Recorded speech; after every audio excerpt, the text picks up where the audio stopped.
दर्शकों नमस्कार। आज खगड़िया ज़िला का स्थापना दिवस है। पहले तो हम आप तमाम दर्शकों को अपने चैनल के माध्यम से ज़िला के स्थापना दिवस पर बधाई देते हैं कि आप हमेशा आगे बढ़ते रहें, ज़िला के विकास को आगे बढ़ाने में सहयोग करें। और बड़े फ़ख्र के साथ कहते हैं कि ज़िला में जो आज खगड़िया ज़िला के बेलदौर की रहने वाली, ऐसे तो बेलदौर और अलौली खगड़िया का दुरूह क्षेत्र माना जाता है, लेकिन ये जो बेटी हमारे साथ आज बैठी हैं, ये बिहार में खगड़िया का नाम रोशन की है। और हमारे साथ बैठे हुए हैं भारत स्काउट एंड गाइड के प्रशिक्षक हैं इंद्रदेव जी, और इनसे हम सीधा जुड़ते हैं कि खगड़िया में भारत एंड स्काउट गाइड का जो है सो किस रूप से क्रियाकलाप चल रहा है और जो खुशी है उस खुशी के बारे में भी इनसे हम जानकारी लेंगे। सबसे पहले तो इंद्रदेव भाई, आपका हमारे चैनल में स्वागत है।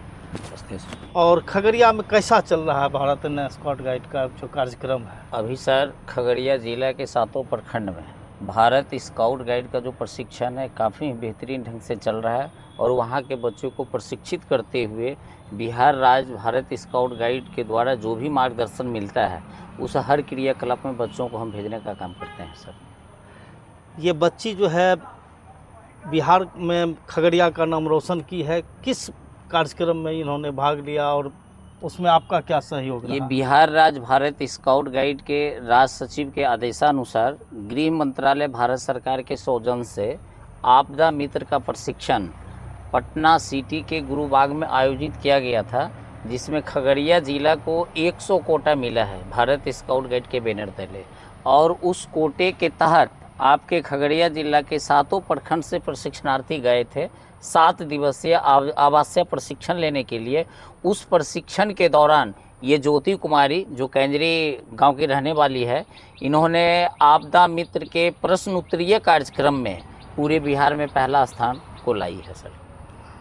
इससे आप कितना खुश हैं कि खगड़िया में आप प्रशिक्षण दे रहे हैं, घूम घूम के हर एक विद्यालय जाते हैं, निजी विद्यालय में भी आपका सहयोग रहता है, तो ये जो बच्ची टॉप की, तो इससे आपको कितना ग्रोथ मिला, आपको कितना एनर्जी मिला है? देखिए सर, इनके टॉप करने के बाद मेरे अंदर एक अपार शक्ति प्राप्त हुआ है और मैं इतना खुश हूँ कि मैं सबसे बखान नहीं कर सकता हूँ। ये मेरा सौभाग्य है कि मेरे द्वारा प्रशिक्षित बच्चे वहाँ जा कर के प्रश्नोत्तरीय कार्यक्रम में पहला स्थान लाए। मैं अपनी खुशी का बखान आपको मतलब करना शब्द कम पड़ जाएगा इनके आगे सर।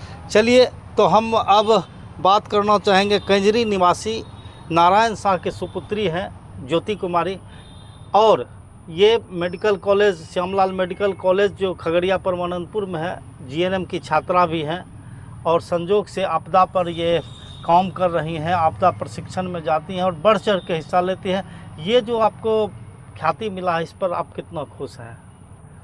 सर, इससे तो हम बहुत ज़्यादा खुश हैं, क्योंकि वहाँ जो हम गए, वो वहाँ जो हमको ट्रेनिंग दिया गया, तो वो सिर्फ वो जो है ना ट्रेनिंग, एक तरह से उसको संजीवनी बूटी कहा जाए, क्योंकि उससे अपने जीवन को किस हद तक हम बचा सकते हैं। हमारा बिहार बहुत ज़्यादा बिहार में जो है आपदा आता है, लेकिन उस आपदा से बचने के लिए हमको कौन से उपाय करना चाहिए, सबसे पहले क्या करना चाहिए, उस चीज़ के बारे में सिखाया गया। और हमारा जो जीवन है वो सबसे पहले है, उसके बाद हम अदर चीज़ को ही देखते हैं। तो वहाँ जो हमको ट्रेनिंग दिया गया, उससे हम अपने जीवन को कैसे बचा सकते हैं, अपने साथ साथ हम अपने समाज को भी, अपने आसपास के लोगों को भी कैसे हम उस आपदा से बचा सकते हैं, इसके बारे में हमें जानकारी मिली। और जिससे हम बहुत ज़्यादा खुश हैं इस बात से कि कम से कम खुद को भी बचा सकते हैं और हमारे सामने जो आपदा आएगी, घटना होगी, उसमें जो लोग फंसेंगे उसको भी हम मदद कर सकते हैं। ज्योति, हमारा खगड़िया ज़िला 7 नदियों से घिरा हुआ है। सबसे बड़ा आपदा जल आपदा होता है, बाढ़ जैसा आपदा आता है। और आपका कॉलेज मेडिकल कॉलेज जो है वो गंडक नदी के किनारे है और प्रत्येक साल बाढ़ का दंश झेलता है। अगर पानी आ जाए आपके कॉलेज के इर्द गिर्द और कोई छात्र या कोई पेशेंट के अटेंडेंट या कोई भी आसपास के लोग डूबने लगे, तो आप क्या कीजिएगा?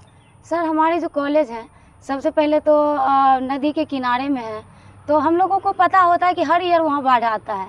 तो सबसे पहले तो वहाँ के शिक्षक को या जो प्रधानाचार्य हैं, मैनेजमेंट करता है, उनको हम ये कहना चाहेंगे कि हमें पता है कि वहाँ हर ईयर बाढ़ आता है, तो सबसे पहले तो हम उनसे प्रिपेयर रहें।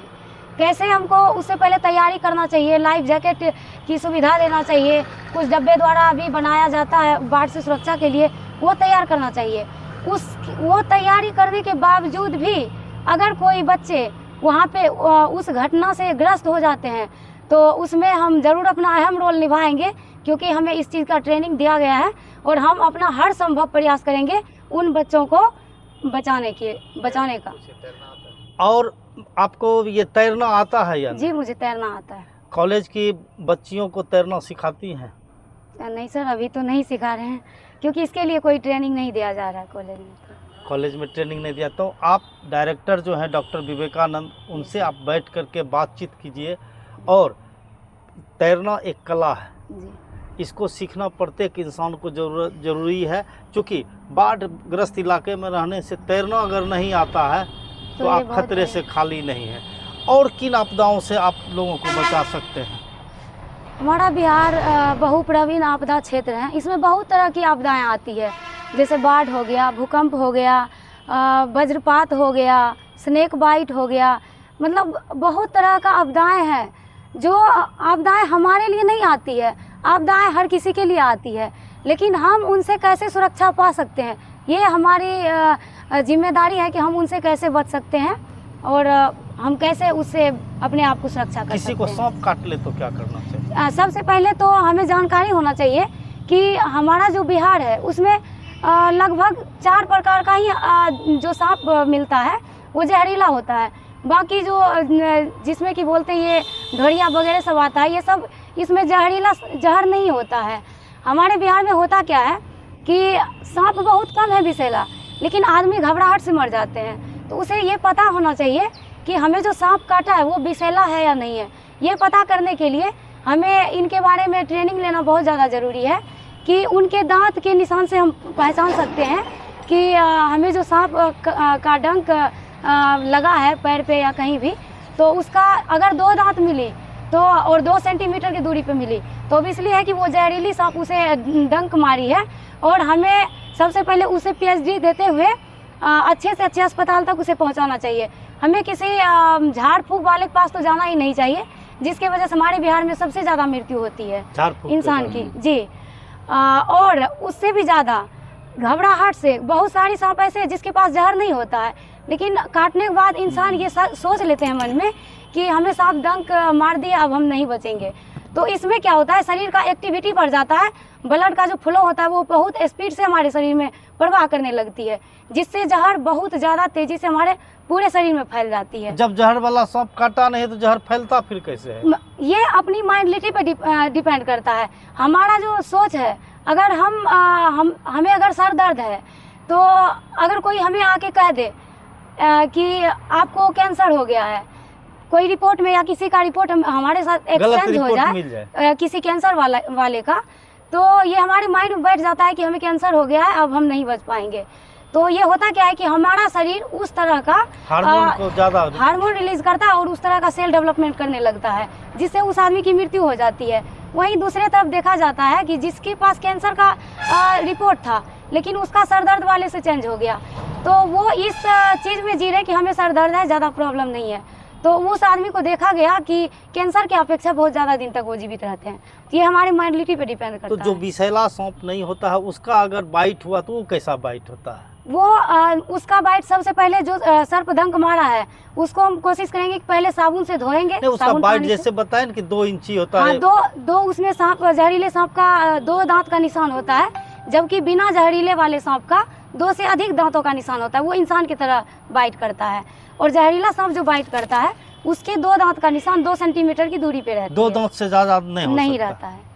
अच्छा, भूकंप आ जाए तो लोग, आप मान लीजिए कॉलेज में है और भूकंप आ गया या घर में है भूकंप आ गया तो क्या करना चाहिए? भूकंप आने के बाद तो सर सबसे पहले तो हमें कोशिश करना चाहिए कि वहाँ से हट के हम कोई ग्राउंड फील्ड में जाएं, जहाँ हमारे पास ना हमारे आसपास ना बिजली की तार हो, ना खंभे हो, ना कोई बहुत बड़ी बिल्डिंग हो। 3 मंजिल 4 मंजिल लेकिन अगर हम 3, 4 चौथे फ्लोर पे हैं और हमारी उतरना बहुत मुश्किल है, क्योंकि भूकंप बहुत तेजी से आती है, तो मुश्किल से 5-10 सेकेंड के लिए आती है, तो उतना तेज़ी से हमें बाहर निकलना मुमकिन नहीं होता है। तो उस समय हम क्या करते हैं, उस समय का हमारा एक रूल होता है, झुको ढको पकड़ो। इसका मतलब ये होता है कि अगर भूकंप आया तो हम चौथे फ्लोर पे हैं, सबसे पहले झुकेंगे। हमारे आसपास जो भी कठोर सामान है, बेंच है, हाँ मजबूत सामान है, बेंच है, टेबल है, इस तरह का जिससे हम सुरक्षा पा सकते हैं, झुकेंगे, उसके अंदर जाएंगे और उसके खंभे को जोर से पकड़ेंगे और उसके अंदर छुपे रहेंगे।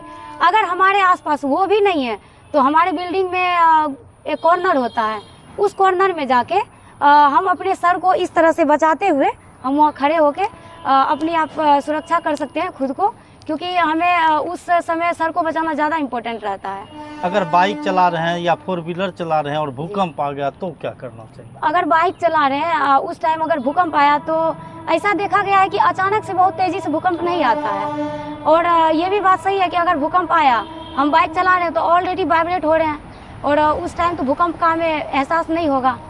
तो ऑब्वियसली बात है कि उस टाइम अगर सबसे पहले तो बाइक चलाते समय थोड़ा सा भी अगर ऐसा लगे कि हमें चक्कर आ रही है, ऐसा कुछ हमें घबराहट फील हो रही है, तो तुरंत उसे रुक के थोड़ा देर रेस्ट करना चाहिए, क्योंकि भूकंप जो आती है तो पता नहीं चलता कि भूकंप आया है। सबसे पहले यही फील होता है कि कहीं हमें चक्कर तो नहीं आ गया।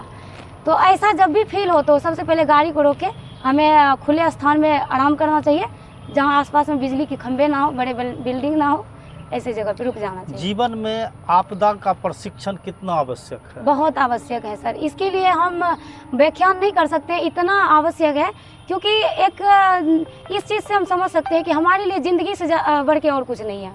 अगर ज़िंदगी है तो सभी हैं, हमारे लिए धन संपत्ति रिश्तेदार सभी हैं। अगर जीवन नहीं है तो फिर कुछ नहीं है, और जीवन को बचाना सबसे ज़्यादा ज़रूरी है।